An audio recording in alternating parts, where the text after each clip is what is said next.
सोनभद्र से बड़ी खबर है। एसओजी और रॉबर्टगंज कोतवाली पुलिस ने 26 दिसंबर को हुए 10 लाख के टप्पेबाजी कांड का किया खुलासा।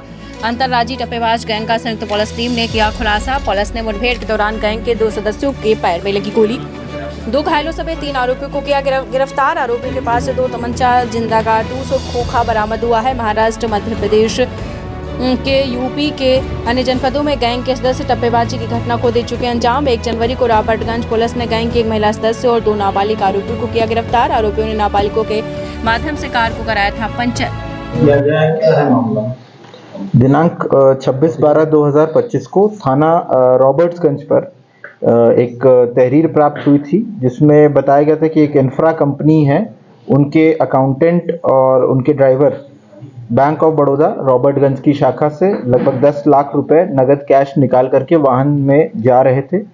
संदिग्ध परिस्थितियों में उनके वाहन की टायर की हवा कम हो गई और टायर पंचर हो गया।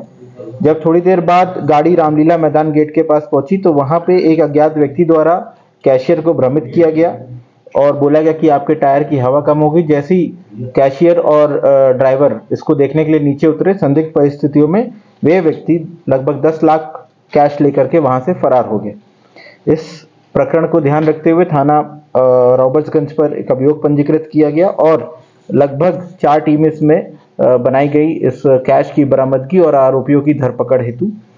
उसी के क्रम में एक दो इसमें अलग अलग परिस्थितियों में लोग गिरफ्तार हुए, जिसमें 1 तारीख को थाना रॉबर्टगंज पुलिस ने एक नायडू गैंग है उसका अनावरण किया है, जिसमें एक महिला सदस्य नंदनी और उसके साथ 2 बाल अपचारियों को गिरफ्तार किया गया। इसमें एसओजी टीम द्वारा भी लगातार धरपकड़ की जा रही थी और इसमें सूचना मिली कि दिनांक 1/2 की रात 2026 जनवरी के आसपास ये लोग पुनः जनपद में प्रवेश किए हुए हैं, जिसमें ये पुनः ऐसी कोई घटना कारित कर सकते हैं। तुरंत जैसे ही सूचना पुलिस को प्राप्त हुई, इसमें घेराबंदी की गई, जिसमें 2 अभियुक्त मुठभेड़ में घायल हुए, 1 अभियुक्त को गिरफ्तार किया हुआ है, बाकी 2 अभियुक्त का इलाज चल रहा है। इन्होंने पूछताछ में बताया कि ये पूरा गैंग है जो भारतवर्ष में अलग अलग जनपदों में, अलग अलग राज्यों में इसी तरीके की टप्पेबाजी और चोरी की घटनाओं को ये लोग अंजाम देते हैं। इनके गैंग जो है ये मूलतः साउथ इंडिया, तमिलनाडु को बिलोंग करता है और इनमें से कुछ सदस्य महाराष्ट्र में भी रहते हैं, कुछ तमिलनाडु में भी रहते हैं। इनके बैंक ट्रांजैक्शंस को हमने चेक कराया तो हमारी जो चोरी हुई राशि थी वो अलग अलग घड़ियों में इनके बैंक में डिपॉजिट हुई है। लगभग 8,15,000 रुपए एक खाते में और 40,150 रुपए एक खाते में बैंकों में होल्ड करा दिया गया है और नगद भी बरामदगी हुई है। 100% इसमें बरामदगी 10 लाख रुपए की हो गई है। साथ ही साथ जो कुछ अभियुक्त हैं उनके पास से अवैध खोखा कारतूस और तमंचे वगैरह भी बरामद हुए हैं। ये पूरा गैंग सिर्फ जनपद सोनभद्र में नहीं बल्कि उत्तर प्रदेश के अलग अलग जनपदों में भी इनके खिलाफ मुकदमे लिखे हैं, जिसमें अयोध्या, कानपुर, गोरखपुर और इंदौर, मध्य प्रदेश में भी कई इलाकों में इनके खिलाफ मुकदमे लिखे हुए हैं। अच्छा खासा आपराधिक इतिहास इस गैंग का है। पूछताछ में इन्होंने ये भी बताया कि इन्होंने रॉबर्टगंज में एक घटना अक्टूबर के महीने में भी करी थी, जिसमें गाड़ी का शीशा तोड़ करके कुछ बैग निकाल लिए गए थे और कुछ कैश लेके भाग गए थे। और हाल फिलहाल में एक घटना 13 दिसंबर 2025 को जनपद फतेहपुर में भी इस तरीके की इनके द्वारा कारित की गई है।